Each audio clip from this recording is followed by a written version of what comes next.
We had quite a morning on the morning news. We had puppies. They were so cute. Yeah, we had, so the deal was this morning, so Best Friends Animal Society in Houston has this deal for Valentine's Day where you could have a sleepover, a puppy sleepover. Love it. Who wouldn't want that? Yeah. So you could either keep the puppy for one night or I think through the whole weekend. And yeah, I mean, if it's a love connection, then you keep the puppy. And they're waiving the adoption fees also. That's so and you know, cool. if for some reason you're like, oh, the puppy ate my shoe and you know, he's a little too active for me or something like that, then you know, you could bring the puppy back. But I thought that was a pretty cool thing. And it's good for them. They need to get out of the kennel. I mean, they don't know what life is like beyond. I know, yeah. The only thing that makes me sad is that like the 3 puppies we had here today are all siblings, 2 brothers and a sister.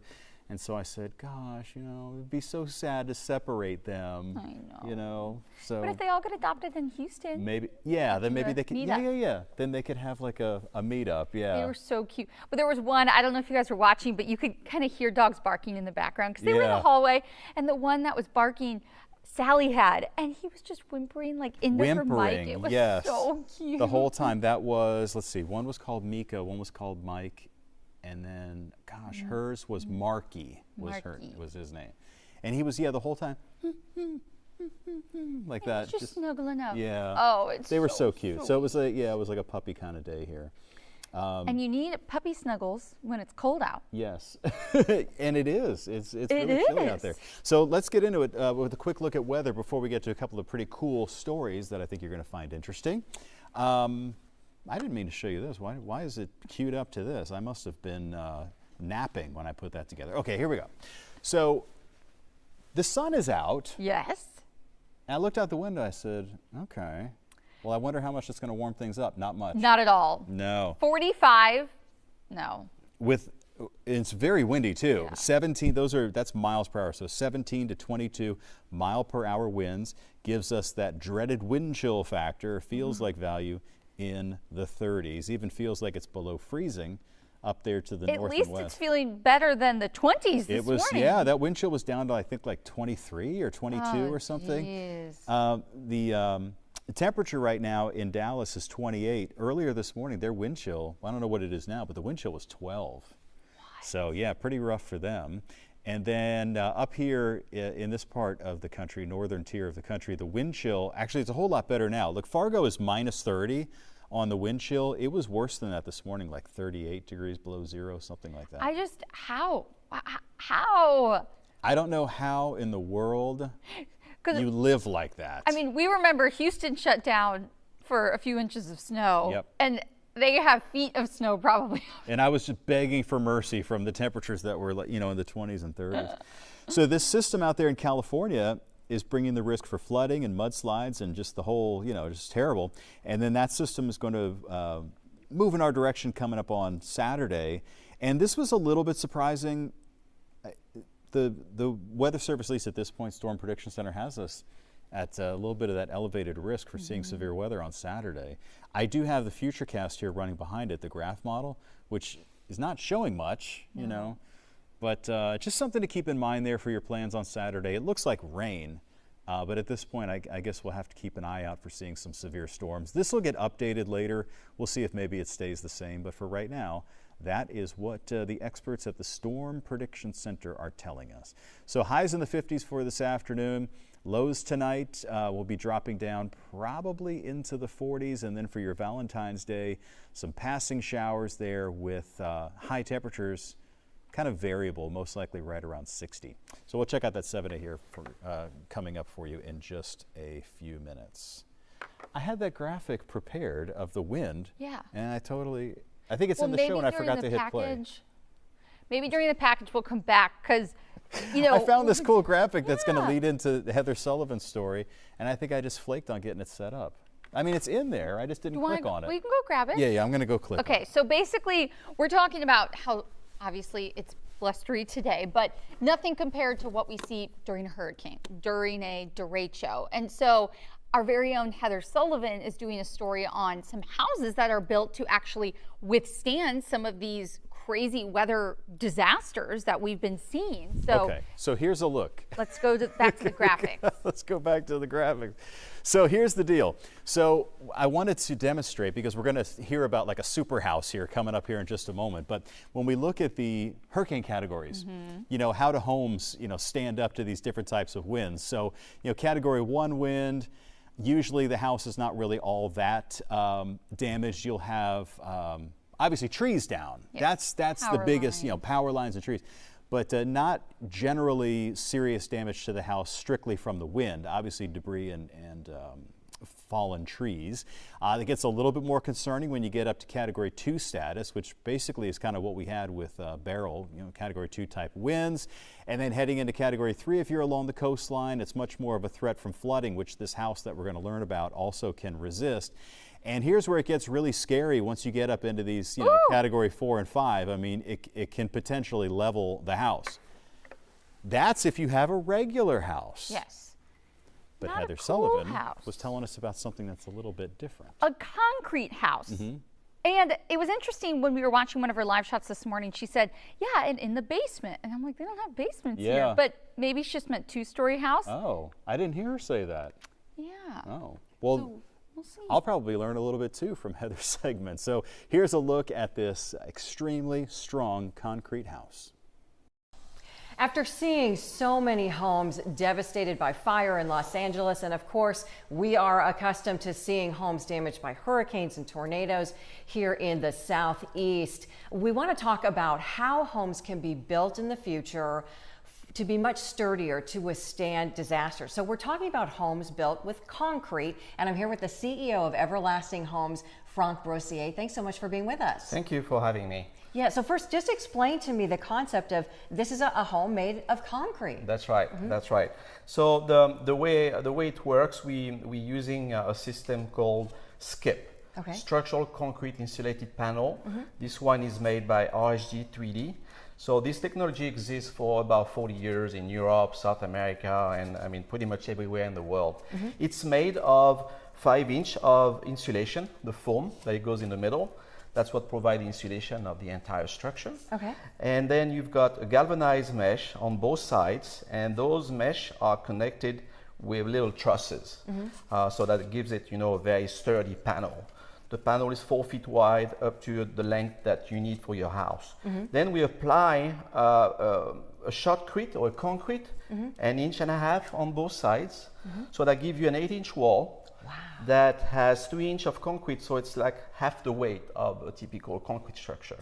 So I like to call it a lightweight, you know, bunker, because we made the walls, the floors, and the roof with the system, so that it provides an entire monolithic envelope that will resist pretty much anything. And let's just talk about how that makes the home more resilient to winds, trees falling, flooding. Like, talk to me about that. So the mesh of those panels, they are all connected together, so they create, as I said, a monolithic structure.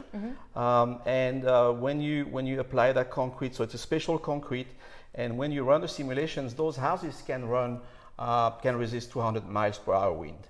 And fires for a couple of hours as well. Yeah. And so we were talking there, it costs roughly 10 to 20% more to build a home like this, but there's a savings in homeowners insurance and energy efficiency. That is correct. Over time, over a 30-year period, a mortgage, people will save between 50 and 60% of the cost of the house. That's incredible. Due to insurance savings, energy savings, and maintenance savings. Yeah, and of course that peace of mind, which is Yes, so and that's valuable. the peace of mind, yes. Yes, well, Frank Brossier with Everlasting Homes, thanks so much for being with us. We appreciate it. Thanks for having me. Thank you. And in Southeast Houston, Heather Sullivan, Fox News. Very interesting stuff. So cool.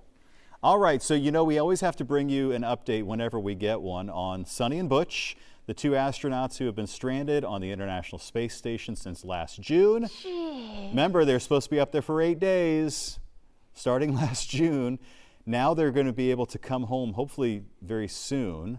Our friends at CNN, they report that NASA swapped the SpaceX Crew Dragon capsule that it's going to use to fly the Crew 10 mission that could land as early as March 12th. Pretty cool.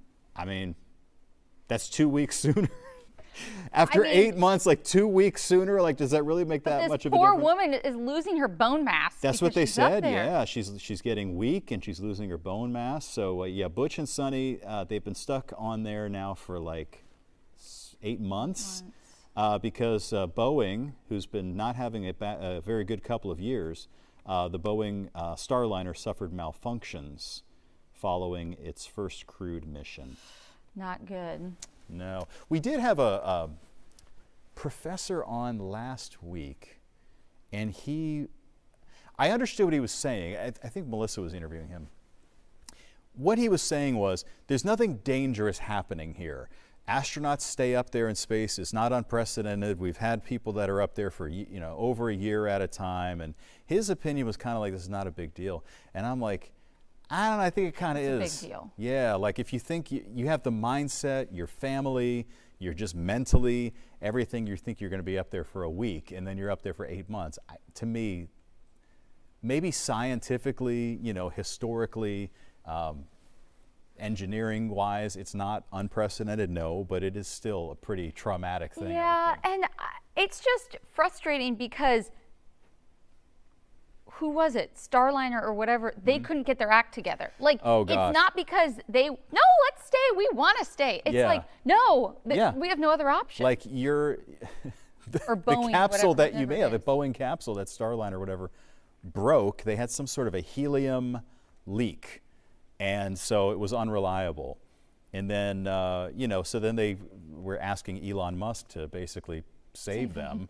So, of course, he's got a lot of other things going on right now. Like, but SpaceX, sort of at the forefront of engineering is hopefully going to save the day. But I don't know. I think it's a pretty darn big deal. And she says, when you come back from space for that long, I think you lose so much bone mass and muscle mass and everything else.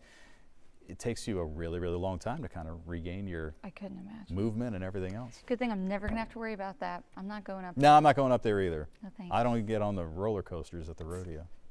Okay, well, speaking of our friend Elon, SpaceX is one of 4 companies getting nearly $48 million from grants from the Texas Space Commission. The Houston Chronicle reports SpaceX was approved for a $7.5 million grant. Blue Origin, Firefly Aerospace, and 2 Houston companies, that's Initiative Machines and Starlab Space, also received grants. SpaceX plans to use the taxpayer funds to build a new vertical integration facility in South Texas and to support the company's massive Starship rocket. Well, just thinking of like going back to when I lived in Orlando and I covered so many of these manned missions. I remember I did a live shot for you guys. Oh, is that right? At one point, yes. How do I not remember that?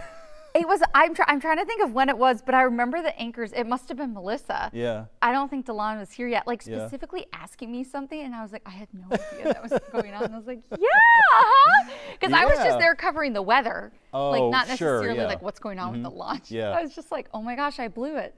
Like I'm never going to be in Houston. And look at how everything worked out. And you've redeemed yourself wonderfully. Praise the Lord. Okay, do we have time for the snow story? Let's do it. Yeah. We'll just do it.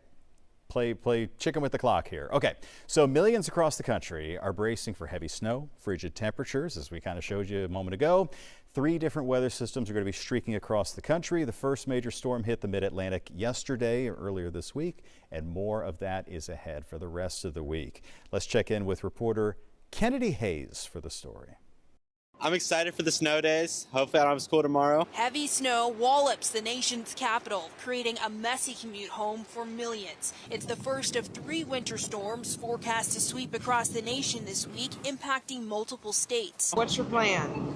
Well, classes are canceled today, all remote, so I think I'm just going to stay in for the night. In the D.C. area, snowfall led to students and federal workers going home early. Senate voting on President Trump's cabinet picks was also postponed. Icy conditions had officials telling people to stay home and avoid travel so crews could clear roadways and lay down salt. And how long are you on shift today?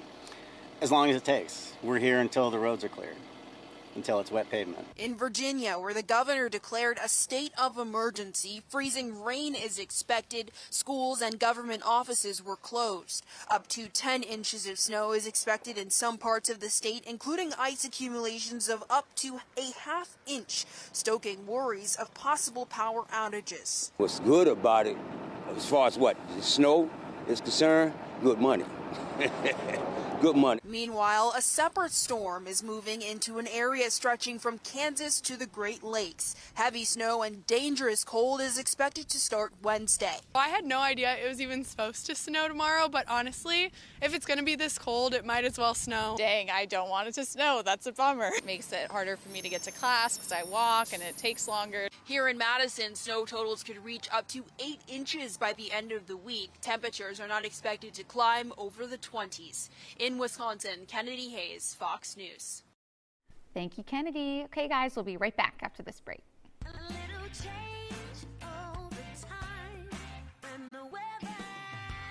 Fox 26 YouTube page. Like and subscribe today.